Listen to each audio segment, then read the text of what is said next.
Est-ce que les riches se plaignent et te disent « Ne leur dis pas, Robert ». Oui, oui, ne dis pas aux gens ce que tu sais, garde les pauvres.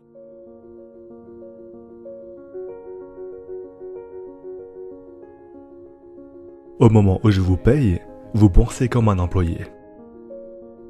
Au moment où vous acceptez le salaire, votre cerveau est mort, c'est le piège. Les entrepreneurs travaillent gratuitement. Tant que vous avez faim, vous penserez. Le système scolaire est conçu pour vous apprendre à être un employé, un médecin, un avocat ou un spécialiste, mais jamais à propos de l'argent.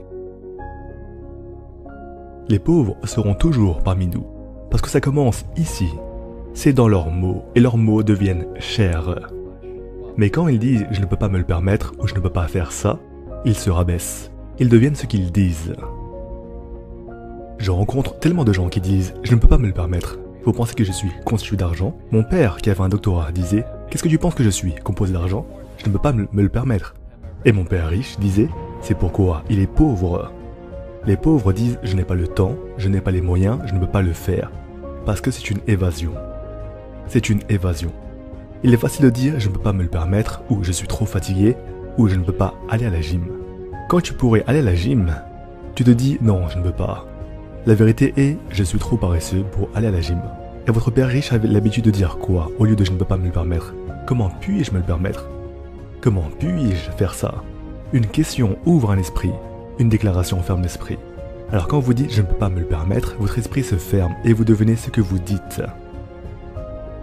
Les gens qui sont actuellement chez eux, qui ont des difficultés financières, qui craignent pour leur argent ou qui sont malheureux, qui gagnent peut-être beaucoup d'argent mais qui ne sont pas heureux de ce qu'ils font. Cela vous a probablement été appris. On a enseigné à votre super-ego, trouve un job ou une voiture, ou tu ne seras jamais riche, ou les riches sont maléfiques, ou peu importe.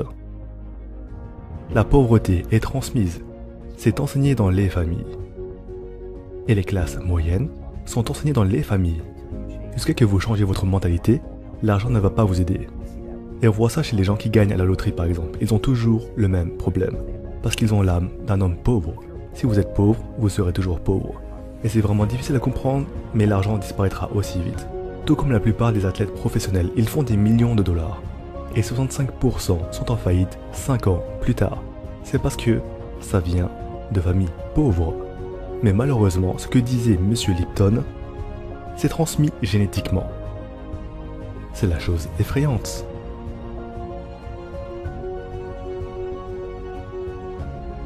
Et si vous ne voulez pas l'apprendre, je ne peux pas vous aider. J'ai aussi eu de la malchance. J'ai eu des crashs financiers. Des gens m'ont poignardé dans le dos, m'ont trahi. Mais tout cela est bon, parce que j'ai grandi grâce à cela. C'est la spiritualité. Les gens qui ont peur de faire des erreurs, comme ils l'enseignent à l'école, ils ne grandissent jamais. Parce que la spiritualité est. Il y a du bon, il y a du mal, il y a du vrai, il y a du faux, il y a des hauts, il y a des bas. La plupart des gens veulent seulement avoir raison, ou ils veulent seulement être positifs. Eh bien, non, ce n'est pas possible, ce n'est pas la réalité. Et la personne moyenne, la raison pour laquelle ils sont pauvres, c'est qu'ils n'ont pas échoué. Ils jouent de façon si sûre. Ils n'ont pas commis d'erreurs comme on leur a appris à l'école. Cela signifie qu'ils n'apprennent rien, c'est pourquoi le système scolaire est fondamentalement corrompu. C'est anti-éducation. Mais le gars moyen est là, il est « Oh, je suis le meilleur étudiant, je vais le faire tout seul ». Et quand un groupe de joueurs de rugby l'écrase, il dit « Eh bien non, ce n'est pas juste ». Vous savez quoi? Vous jouez stupide. Vous devriez avoir une équipe. Vous devriez avoir un avocat et des banquiers et tout le reste. Mais ce n'est pas le jeu auquel je veux jouer. Alors ne joue pas au jeu. Un jeu d'entreprise se joue avec un avocat, des banquiers, et je déteste le dire, mais aussi des politiciens. Vous savez, vous devez connaître les règles du jeu. Les gens disent que l'argent n'est pas si important pour moi. Eh bien alors, si l'argent n'est pas si important pour vous, l'argent ne l'est pas pour vous. Je me fiche de l'argent ne se soucie pas de vous. La parole devient chère. Ou alors, je ne serai jamais riche, ou le préféré est les riches sont cupides. Ce sont les pauvres qui sont cupides. Pensez-y. Parce que pour être riche, il faut donner quelque chose. Je devais produire des boîtes et des jeux et j'achète ensuite un bien immobilier, je fournis un logement, je fournis des emplois et tout ça. C'est pour ça que je suis riche. Mais les gens avides ne produisent rien. Einstein a déclaré « l'imagination est plus importante que la connaissance. Mais la connaissance donne du pouvoir à l'imagination. Et ce que la plupart des gens manquent, c'est une véritable connaissance des affaires. Comme la comptabilité, comme le crédit, comme la fiscalité, vous devez savoir ce genre de choses. Mais ils ne l'enseignent pas à l'école, à personne. Vous voyez, la plupart des enseignants à l'école, ils sont hors d'éthique. Ils enseignent des matières qu'ils ne pratiquent même pas eux-mêmes. Parce que j'ai compris ce qu'est un faux professeur. Un faux professeur est quelqu'un qui veut juste un travail. Et il vous enseigne n'importe quoi. Ils vous apprennent à cirer des chaussures et vous gagnerez plus d'argent. Mais ils ne savent vraiment pas ce qu'ils enseignent. Dans la vie, l'une des choses que j'ai suggérées aux gens est que vous devez trouver un vrai professeur et non pas un faux professeur. Un faux professeur, c'est quelqu'un qui ne fait pas ce qu'il enseigne. Et un vrai professeur fait ce qu'il enseigne tous les jours. Nos systèmes scolaires nous affaiblissent. Donc, à l'école, ils ont ce qu'on appelle des effets déclencheurs. En tant qu'enseignant, vous ne pouvez donc rien dire qui puisse contrarier l'élève.